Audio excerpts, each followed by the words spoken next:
US President Donald Trump plans to use former Nigeria President GOODLUCK Jonathan against Tinubu in the upcoming election. My people, can this be true? Is GOODLUCK Jonathan really coming out to contest for presidential election in 2027? So, according to Professor Udenta, he said that GOODLUCK Jonathan's second coming is a specter haunting Nigeria political space, like something is going on, my people. Take a listen and hear everything they said in these particular videos.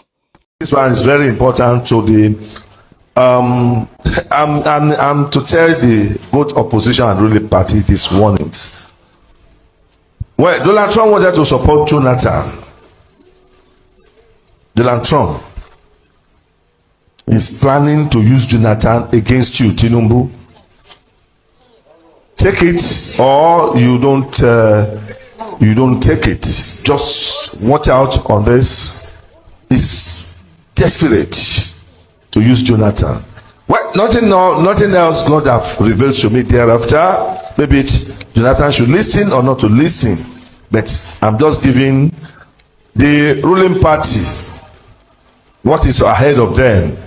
Is either they follow, they look at it properly, or they say, don't mind them. This man, na lie, na fake, na 419, na newscaster, na CNN. They talk, make them leave them.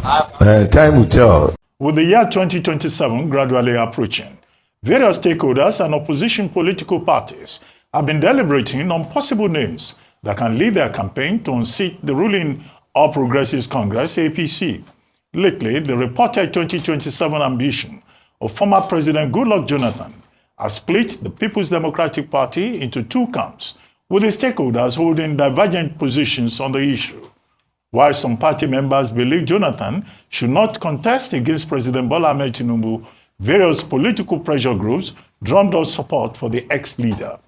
However, if former President GOODLUCK Jonathan decides to run, what are the chances of him creating an upset against President Bola Tinubu?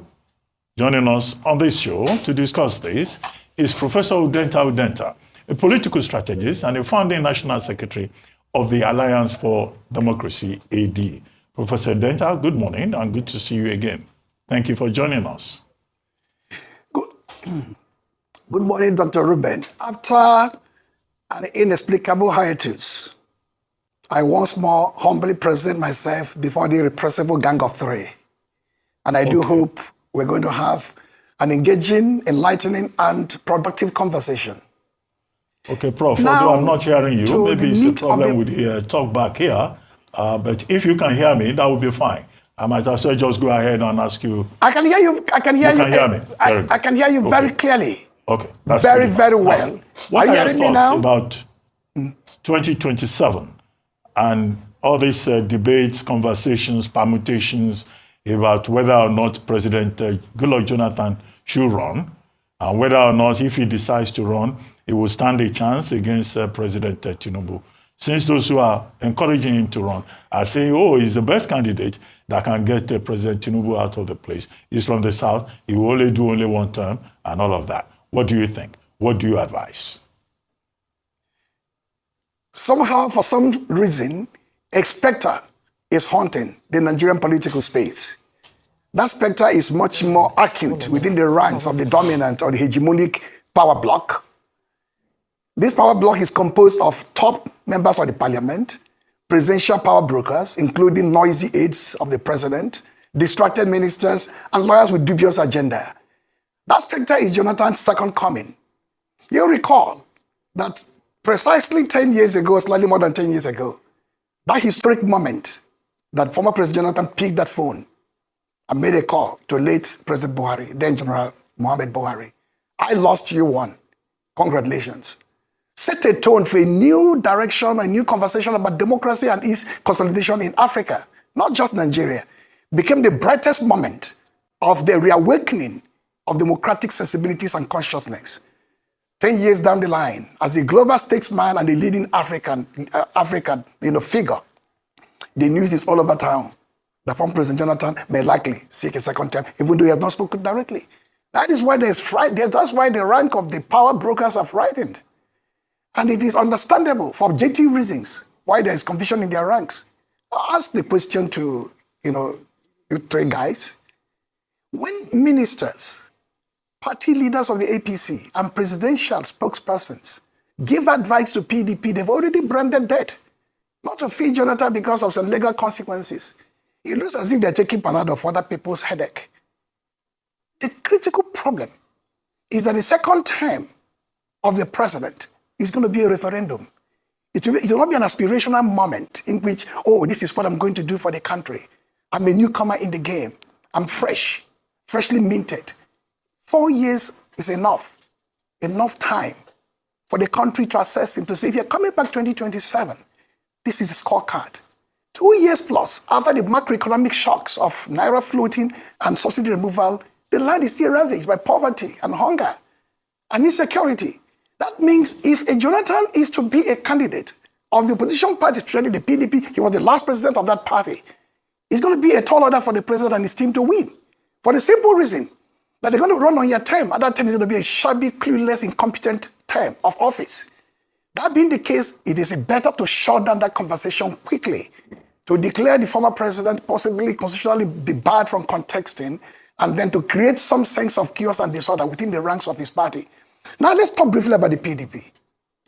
Ruben, Rufai, and Ayo, for over a year and a half, almost 2 years, the party was pronounced dead, racked by internal factionalization and contradictions that will never find its bearing. Therefore, the party was written off. Now, the same party that was written off is now being asked not to fill the former president because the party has rebounded, recreated, and reborn. That took a long time in coming. I'm not a member of the party, but I'm a close watcher of party politics in Nigeria and a student of our history. The rebate of PDP was a difficult process, marshaled by three forces. The Governors Forum, led by the Governor of Bauchi State, the chairman of that forum, the BOT, led by Senator Mwabara, and the rebranded NWC, led by Ilea Damagos, Ambassador Damagos, the chairman. With the stage coming back of the secretary of the party, the tone was set for party rebranding. 3 or 4 next, a convention just around the corner, and possibility that out of the ashes of this previous, disastrous moment of the past year and a half, the party is set to become coherent once more. If that happens, and President Jonathan, on the heels of the persuaders who are very agitated that they should come into the fray and save the nation, almost on the edge of the precipice, that's why they find this particular phenomenon is rankling the ranks of the APC and the presidential insiders. If it happens, my suspicion is that it's not only the internal factors of his competence and ability, it may be to do what he did, decade plus ago. Stabilize the economy, the foreign exchange, it was very low, Naira to dollar, grew the economy to be the biggest in Africa, fought Boko Haram to a standstill. Ruben, you were there. A standstill, the internal domestic franchise was completely masculated, the size broken into pieces, the sources of fund destroyed. And many other things one can keep talking about if the time is available. If he's to come back with 10 years of deep experience and exposure in international politics, the context, therefore, in 2027 will no longer be a national context, becomes an international context. That means the eyes of the world will be on the country. That means anybody's going to leverage on the apparatus of the state. You can leverage on the army, the DSA, the police, the INEC. We have a pause because there'll be acute and intense scrutiny of the electoral process, which may be unprecedented in our history and possibly not to be witnessed if Janathan is not going to contest.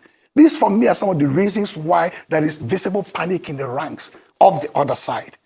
The other second person who I'm sure is creating that sense of panic was the former candidate of the Labour 2023. I didn't mention him too. All right. Because he was a member of the PDP for a long time. And if indeed the party, as I say, is reborn and himself is equally part of that mix, either him or Jonathan has the capacity and everything it takes. Professor, can you hear me? I can hear you very well. Okay, thank you. I love you. Yes, I can hear you. You always come on the show with a lot of passion. But let me come in here to just ask you, and I hear how you've passionately... A little bit... Can you hear me now? I can hear you, that's better now. Okay, excellent. So you've come to talk about how, the chances of former President GOODLUCK JONATHAN, if he decides to run. I think it's important to mention that he hasn't yet declared his intentions Absolutely. as to whether or not he would run. But if he does decide to run, based on the pressure from different parties, with the structure that the APC currently have, and the power of incumbency, do you think any party currently has a structure to accommodate a viable opponent to President Bola Ahmed Tinubu? You see, APC structure is an inorganic structure. It's not an organic structure. Organic structure is a structure that deep-rooted within the people. That is from ground up.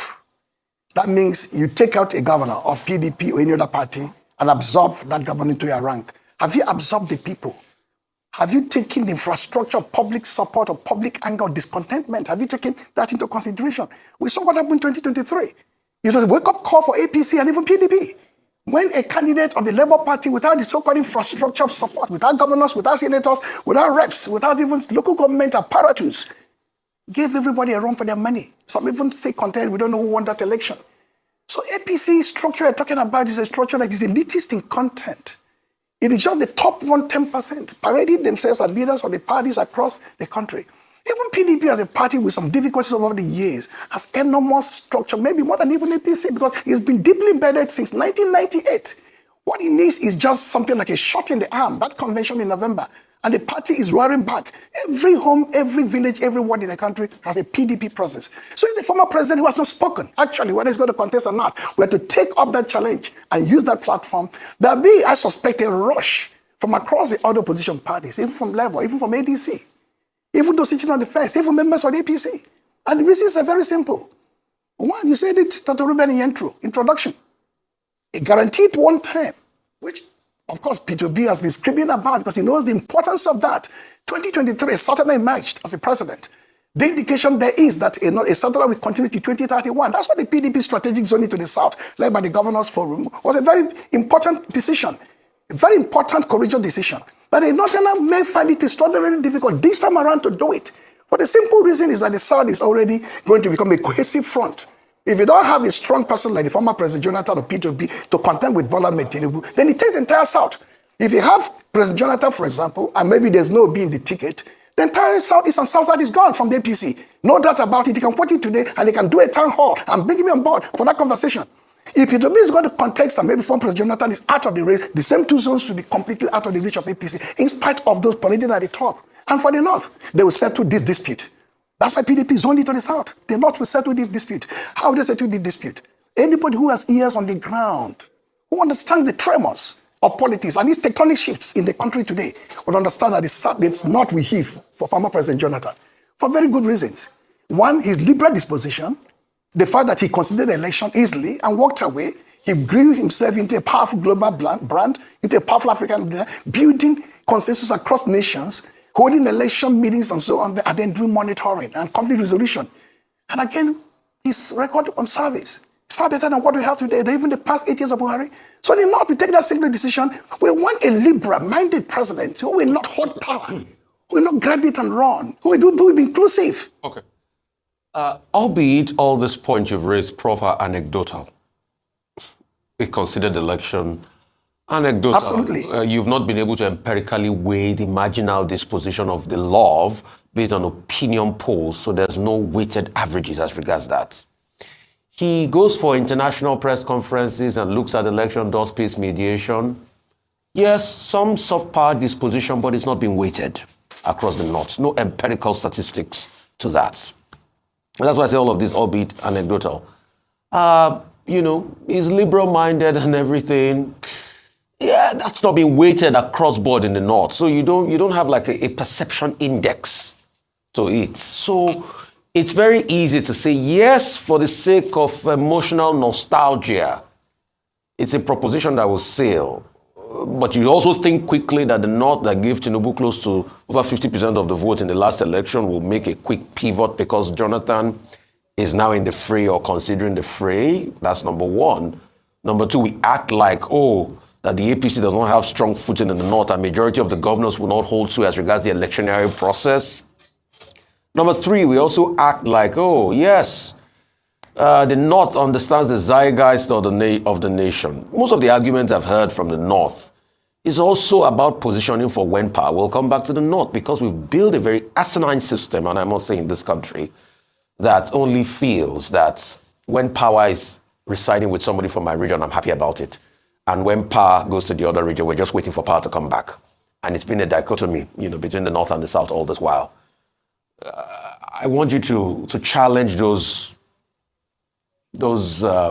talking points I've put forward, albeit an a priori, Prof. Okay. Okay, I get it. Anecdotal, when people try to even reduce the import of anecdotal evidence in politics, it means there's a lack of concentrated attention on what is called trend lines. Trend lines are not exactly scientific in terms of measurement. Trend lines are not scientific in terms of predictability of numbers, 2%, 10%, 50%. It never works anywhere. But trend line is how do people behave given certain conditions. If former President Janathan was to contest the election and there was quietude in the land, in the ranks of the APC, from the presidential spokespersons, from the party leaders of the APC, from ministers who abandoned their responsibilities, from lawyers who are somehow engaged or recruited, it means somebody's worried. It's not me that is saying it anecdotally. People are worried about his coming. And they have done their mathematics. They've done their own evidence-based understanding of the situation. They have possibly looked at the numbers to say, if he comes on board, what will likely be the deep challenges to our own person? And if that happens, what do? Do we simply write him off? They have a right to write him off and say, we welcome you on board. Come on, President Janathan, like you posted out the 3 issues, posers you raised. We're going to smash through you and decapitate you politically. So we don't care about you and your party, but they didn't do that. They're busy giving him excuses, giving him reasons why he shouldn't contest. There was even a banner on the Nation newspaper, front page. That banner is what? Why President Janathan will not contest in order not to break Southern unity. The charge of Southern solidarity is resonating across the board. It's not me, Rufa, it is them pushing that narrative. Because they know that if it comes on board, the Southern unity, the purported, bogus, mythologized Southern unity will be broken into pieces. They know that. And they know too. They're deep political players. I'm an analyst, but I say founding national secretary of Alliance for Democracy. I caught my teeth deep in the politics of the East, the West, and the North. The biggest players in Eastern Nigerian politics are part of my own grooming. The biggest players in the Southwest, almost all of them now late. Abraham Adesanya, Uncle Bola Ige, the late Ayo Adebanjo, they groomed me in the North from Awoni to Shiroma, to Shinkafi, to Mahmoud Waziri, to Loya and the rest of them. I'm deeply knowledgeable about the politics of the North. It's not just anecdotal evidence. We talk to people, we hear their mindset. We sit down with senators, we sit down with governors, we sit down with opinion molders, those from the civic centers and those on traditional ranks. We know what they're saying. But the moment for them to vocalize it hasn't come. Because we may enter another phase of the conversation. Why is the Dogoras and all the Namanis and so on being put together by a serving chief of staff of the president to rally support for the president? Why are they doing rallies across the country, including the Vienna? Because there's a sense of panic. That panic is that 2027 will be a day of reckoning. That reckoning becomes more acute if Janathan is to contest that election. Okay, Professor. So it is not just a question of anecdotal evidence or some sense of nostalgia. It is that the trend line suggests strongly and most accurately there's panic in the rank of the other side. Okay, Professor Data, beyond the politics of personalities and political parties, the major concern of Nigerians is that what would 2027 general election look like? Will it be a free and fair election? Or will it be an election that would look like the recent local government elections and by-elections in some states of the Federation? What kind of reform would you like to see? Okay. Particularly now that INEC is going to face a transition. The tenure of Professor Yakub Mahmoud is going to end latest by the end of this month. So there's going to be a change of order in that institution. But our concern is that would this Tinubu administration be able to deliver free and fair election in 2027? Do you have any concerns, or you think it's nothing to worry about? Oh, I do have grave concerns. The Abuja School of Social and Political Thought, with Dr. Sam Amadi as the director, with myself as the distinguished fellow of that school, there was a recent national action plan on electoral reform that was made public. I advise and actually encourage Nigerians to seek it out there, get a copy of it there, and go through it to see point by point the institutional, methodological, and organizational kind of reforms we expect, both within the internal environment of election management, which is INEC and its internal organs, and the external environment, the ones you're talking about, the police and the security agencies on the one hand, governmental apparatus, even the judiciary, and so on, how they will behave in this election. We have not only on this program, earlier in the months and years past, or even other platforms have been part of, to talk about the hybrid nature of this government, almost like competitive authoritarianism we have before us, emasculating democratic spaces and shutting down civic centers. Take this, they bring back our guest center. We find it the Unity Fountain. Under Jonathan, it was there for people to make all the noise, even bring his government down. Today, it is gated by the DSS. You can't even go there and protest. Seeing the end SARS under Buhari and then end hunger and bad governance under Bola Tinubu, what happened? So understand that the 4 key domains of protection of guardrails of democracy, civic centers are shrinking and being depleted. The media is being haunted, including asking them to yield their bank accounts, some of them. Lebanon has been accused of terror financing, and parties have actually been put pressure on. So we understand that acutely. It's a duty of Nigerians to rally round to know there is a menace of illiberalism and authoritarianism lurking in the shadows. In 2027, we can't just allow INEC to behave as it did in the past. Remember that 15 years ago, there was a powerful movement called mandate protection. No matter how you reform the electoral system, the electoral apparatus, how you tighten the tools of regulations and rules, if you don't have robust political participation, engagement by voters. For example, every major party contesting should have 2 agents in every polling precinct, well-educated, well-positioned, and well-thought, with a smartphone to record results. 2, party mobilization should occur at every rank, and people must demand for their right. Again, if you add that to the reform, either to maybe a robust international and local domestic monitoring, and then possibly civic engagement in the next 1 year, 1.5 years, educating the people, warning about dangers that we put our democracy if we lose this coming election. Possibly. We may not have a perfect election, but we may have an election in which the ruling party will be so frightened or cautious enough to allow the will of the people to prevail the way Jonathan did in 2015. Well, it's a work in progress, so I cannot say here and predict with certainty how it will end. Well, thank you very much, Professor Udenta. So my people, that is it. Interesting days ahead. Professor Udenta has spoken very well, but is Goodluck Jonathan really coming out to contest for presidential election in 2027? Because all these are just a speculation, because up to now, we have never heard anything from Goodluck Jonathan. So Nigerians, like some of Nigerians, they are supporting, let Jonathan come out and contest against Tinubu. Some are saying that I think it's time for him to go and rest and become a statesman. Let's see some of the reaction concerning that particular prophecy from that prophet saying that Donald Trump is going to be supporting Jonathan to contest against Tinubu. So someone said this. Now, so Barack Obama used Buhari, kick the same Jonathan out of the villa. Last, this confirms that our leaders are all puppets to those Western powers. And another person said, let him use them, I beg. US is better than France. My people.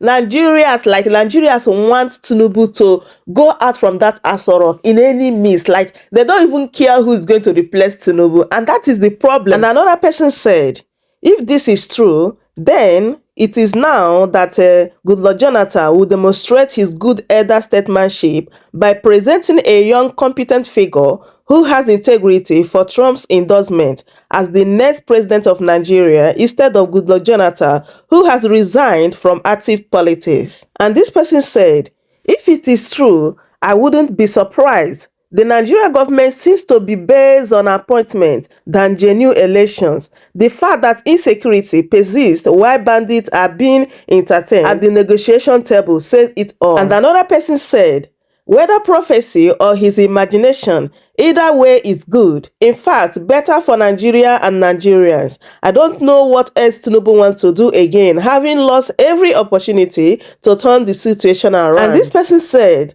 Obama used Buhari against Jonathan. So, what is the noise all about in between? If Trump wants to meddle in our affairs, Buhari and Asiwaju opened the door long time ago. And another person said, anything that will take Tinubu out of that presidential seat, we are in. So, this is what I said before, that Nigerians are ready to support anything that's going to take Tinubu out from that ASO Rock come 2027. But we should be very, very careful so that what happened between Jonathan and Buhari will not repeat itself. Because later, make we no go talk say, had I know. So my people, let me allow you guys to leave your thoughts in the comment section. Subscribe for more updates. Like the video, share it as well. Thank you so much everyone for watching. And I will see you guys in my next update. Goodbye for now.